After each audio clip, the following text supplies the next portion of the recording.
Welcome to the Craftsman Online Podcast, the only 5-star rated Masonic podcast endorsed by the Grand Lodge of New York. Any opinions, thoughts, or viewpoints shared during this program are that of the individual and do not reflect the official position of any Grand Lodge, appendant, or concordant body from which that member may hail. I'm your host, Brother Michael Arce, co-founder of CraftsmanOnline.com, and a quick reminder, you can now listen early and ad-free to our podcast with our new subscriber offer. Just click on the link in the show notes for this episode to start your free 7-day trial. This week, we are glad to have him back, a returning champion, and we actually have, for those that are watching on his YouTube channel, some visual aids. Brother John Nagy, who is the author of A Brother Asks, Volume 1, Uncommon Discourses about Hiram, along with many other writings that he does, as we have shared. Welcome back, Brother John. It's an honor and privilege, Brother Michael. Thanks again for having me. I love this episode. It's kind of a book report for our listeners. So we're going to get into a lot of the extensive research that you've done on the allegory of the Master Mason degree.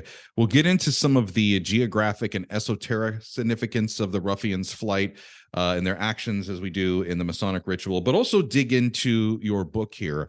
And as we do with all of our podcasts, I start with the disclaimer that sometimes you can hear the smile in my voice because of the world we live in. We have to tell people, opinions, thoughts, whatever.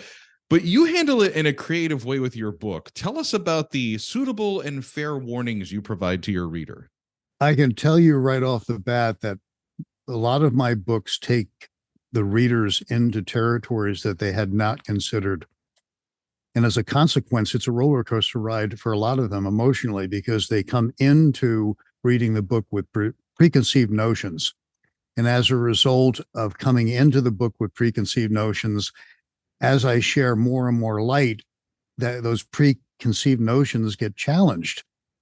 And I encourage the brothers in my fair and suitable warning to leave all preconceived notions aside, read through the entire book before they come to any conclusions, and give a fair and equitable opportunity to reconsider what they've been taught. I love talking with you because you have that engineer mindset. And I've always been told the best way to write a story is start from the end and then work your way back to the beginning so you don't forget any of the details. I would have never thought to write a book and then take a step back and say, well, hey, do I need to think about how the reader would have thought about this or what their experience was? So this isn't the first book that you've written or the first and fair and suitable warning that I've provided in the books. It's become common staple because, well, quite honestly, I find that the reviewers of my book, stage one, I write the book because I'm trying to get clarity on things that I'm investigating. And therefore, the first run through on the book is for my purposes of gaining clarity. And the second run through is, okay, now that I have gotten it to the point where I'm satisfied with it, I want to share this information with other people. So what I do is I have a collection of brothers who critically review my book. And usually when I have this trusted cadre of brothers read through it, I have a lot of them coming back saying, holy crow, Nagy. The average Mason reading this, or shall I say the average Freemason reading this, is going to be deeply disturbed by the information that I'm sharing. And yet the information I'm sharing is freely available. All you have to do is connect the dots. So the second run through is satisfying my entourage of brothers who come to my rescue and say, you need to rewrite some of this and reword a few of these things. And finally, we craft it together so that it is ready for the brothers out in the field, so to speak, who are looking for light and are trusting that myself and my collection of trusted brothers are putting out material that have been reviewed carefully. Yet even with the careful review, I want to make sure that people who open the book are warned ahead of time that the information that they are about to review for themselves all the way through is going to disturb them, but hopefully in a positive way. You lead perfectly into the theme of this podcast episode. And if you've heard previous episodes, we've spoken about the Hiramic legend with Brother John, but a little background for the listener. At this point in the Hiramic legend where your book starts, we're picking up in the chapter where the Ruffians have slain Hiram and they're looking to escape to foreign countries. And it's interesting because those of us that are learned in ritual, we know the two places that they try to get to.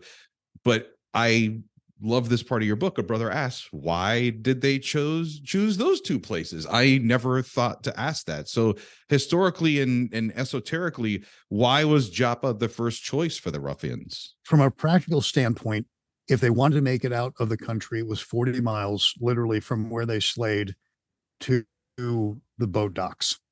Plus or minus maybe a half a mile. But literally, if you plot in from the Temple Mount area to Joppa, you get about 40 miles. And the interesting thing is that the word 40, not the number 40, but the word 40 in symbolic terms means trial and test.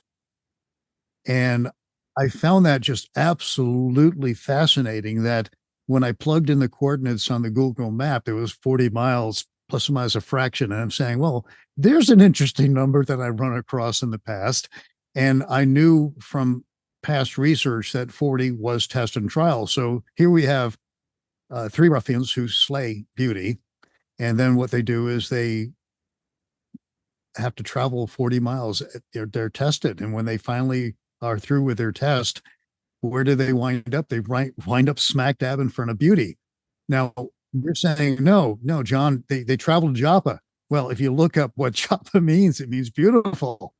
And it's like, yeah, they slay beauty because beauty wouldn't give up beauty secrets. And then they are tested, and where they wind up smack dab in front of beauty again, and they get rejected. Why? Because they didn't have wisdom's passport. So the entire tale takes on an entirely different feel when you replace what things are symbolically represented as, because they're characters. You know, Hiram is a character. The Ruffians are characters. The 40 miles is symbolic. Joppa is yet another representation of Hiram, you know, because Hiram is beauty and Joppa is beautiful. So it's like they don't have King Solomon's passport. Well, you know, King Solomon is wisdom. And so what you're actually saying is Joppa rejected them because they weren't wise enough. Well, you've made the comment, and I've borrowed your phrase and shared it with other brothers, that the Hiramic legend is really an allegory within an allegory. But this almost has like an inception moment where it just continues to be an allegory with more. It is probably, when you investigate this, would you say one of the best written stories that is out there that is not from the Bible? I find it utterly fascinating how beautifully rendered it is, and how fascinating the wisdom that is being conveyed by this entire allegory can be to somebody who takes the time to roll up their sleeves and investigate it. And there's a lot of things that happen during this degree, and when you're witnessing it, either as a sideliner or a candidate that's going through it, there's new characters and settings and situations that come to play. And again, it's that by fire hose initiation experience where you're like, I don't understand any of this. But there's one character that sticks out, and we've joked that now in modern practices of the ritual, it's almost there in a comic relief way, just because lodges don't know how to properly attire the seafaring man, I guess is the best way. He ends up looking like the Gorton fisherman. And it's even funnier if you're in the New England area and a brother is dressed like that and does his part with the accent. It really completes it for the win.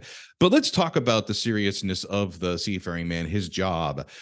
Why is he there? And especially, why is he there at that moment in the story? The 3 ruffians were trying to exit the country as fast as they could.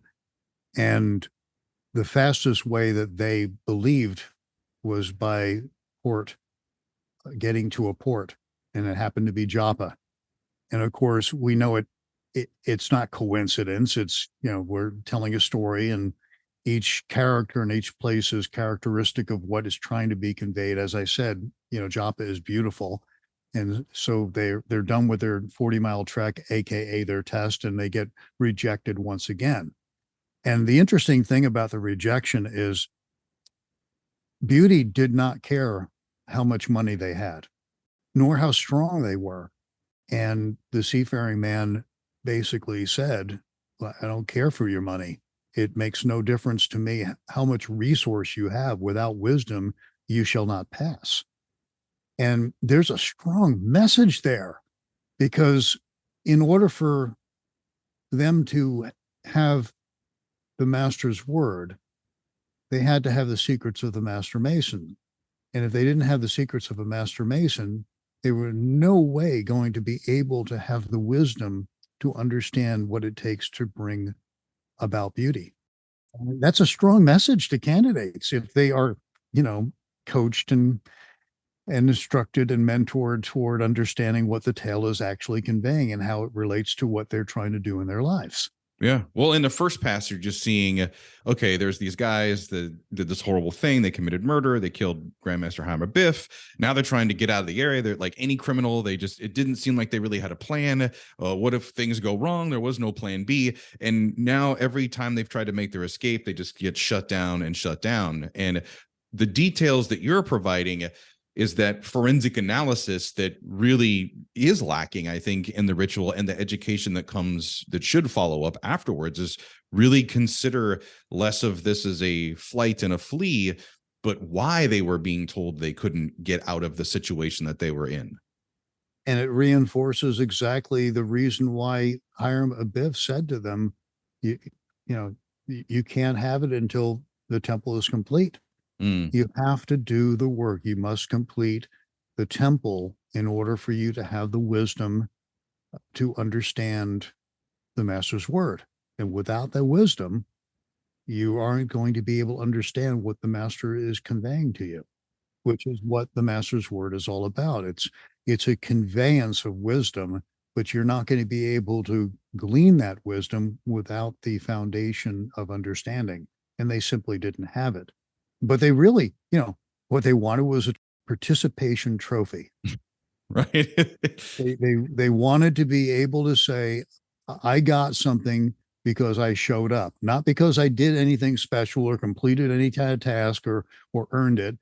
By virtue of me showing up, I ought to be able to get it. That's another side part of this. I'm interested in future generations when you talk about the participation ribbons and trophies and the entitlement that some generations, young folks feel, is how they view that part of the story, where my reaction, and I'm sure it was pretty much the same as yours, it's like, well, of course these guys aren't going to get it. They weren't good masons. They weren't finished. They tried to circumnavigate the deal that was, you'll get this when the temple is finished. Their work wasn't complete. So of course they don't. Where I'm interested to hear the perspective of others that would say, oh, well, they were close enough. But what they don't realize is that if you go all the way up to the finish line, but don't cross it, is that good enough?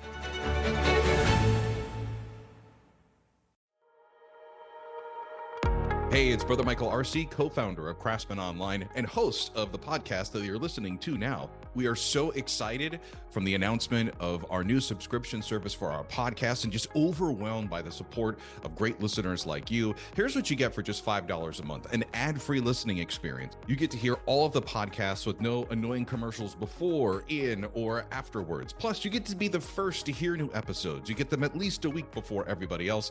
And we've also included exclusive access to subscriber-only content like extended conversations with some of our favorite guests on the topic of the podcast. For example, we've had Brother John Nagy, who extensively gets into some of the deeper meanings and lessons on subjects that he's shared on our podcast. Plus, coming soon, we'll have our first exclusive Zoom webinar with a special guest that's just for our subscribers, where you get to interact on Zoom with our guest and me and get your questions asked and answered. All of this for just $5 a month. The link, we're including it in this episode. You can also find it on our website at craftsmanonline.com. $5 a month. Take your Craftsman Online podcast listening experience to the next level.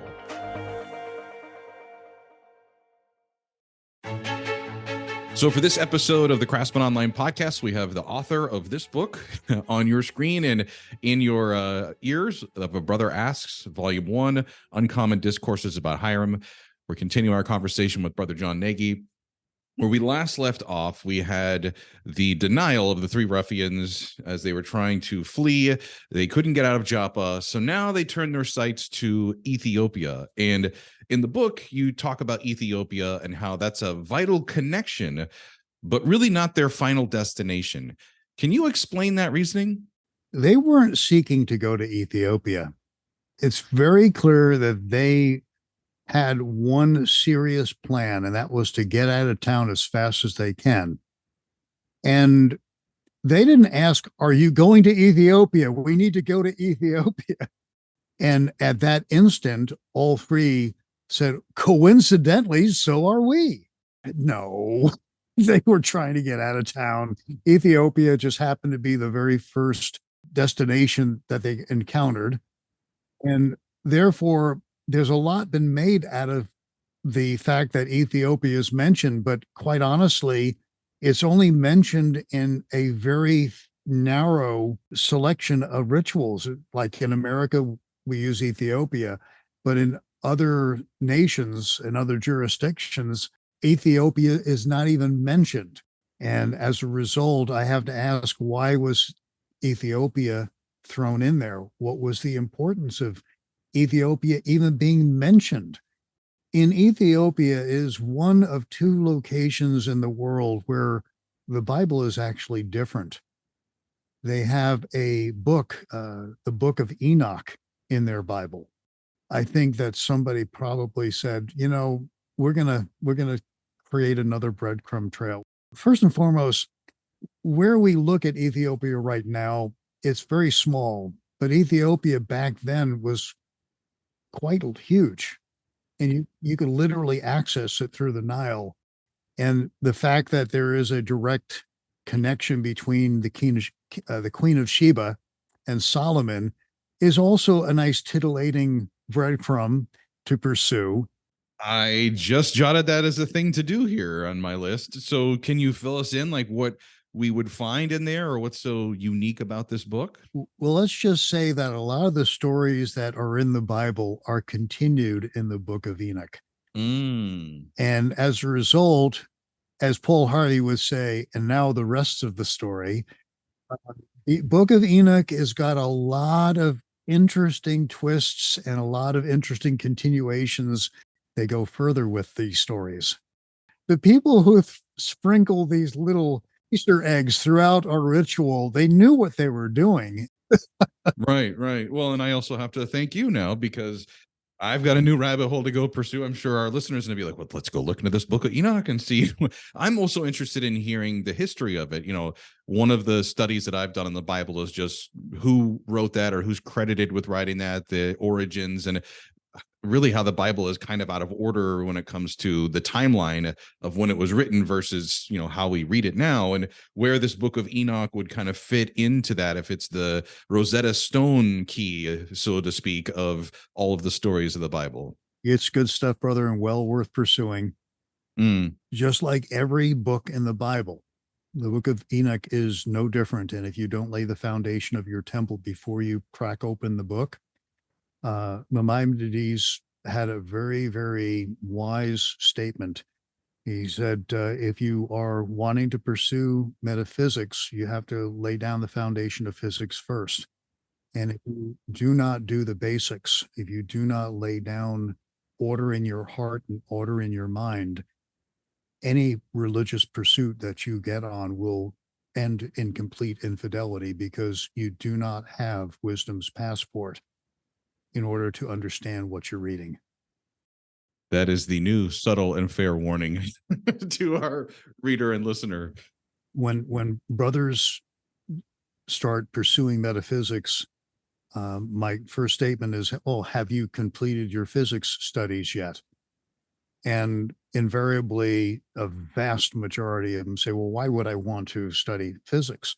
And my comment back is, because if you're going to be chasing down unicorns, you got to realize that they're not real.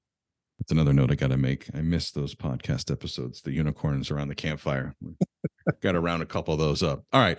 Let's close out this podcast with our final question here. And we're going to finish up our book review and time with our author. The book, again, is A Brother Asks, Uncommon Discourses About Hiram. We have the first volume that we're previewing with Brother John Nagy. And after reading your book and reflecting on a lot of my study in our ritual, I came to a stunning conclusion based on the Ruffians' confession to King Solomon. And unlike most murder suspects, they kind of have a feeling like they maybe were bad fellow crafts that somehow possibly learned a lesson. Do you get that sense too in their confession of the crime, of the sin that they did? I get the distinct impression by their confession that they had not subdued their passions and kept their desires within due bounds. They recognized it all too late. And as a consequence of them realizing it, they suffered the ultimate price as a consequence of it. Mm. Were they bad? Well, they did bad deeds. If they had done their entered apprentice work and they had done their fellowcraft work, they would have been able to complete the temple. And they clearly did not know how to use the working tools properly. And when I look at the in the American rite, they use the 24-inch gauge, and obviously they were not using the 24-inch gauge as it was meant to be used. And they lacked all priorities, because that's what the 24-inch gauge is about. It's making sure that your priorities are taken care of, and their priorities were skewed. And in the American rite, the square is also used, and the square is the square of virtue. And they indicated through their actions that they had not invested virtue and created the square of virtue for themselves. And last but not least, and a lot of people don't know this, the setting maul is common throughout the Freemasonic system. And the setting maul, the modern day equivalent of the setting maul, is the dead blow hammer.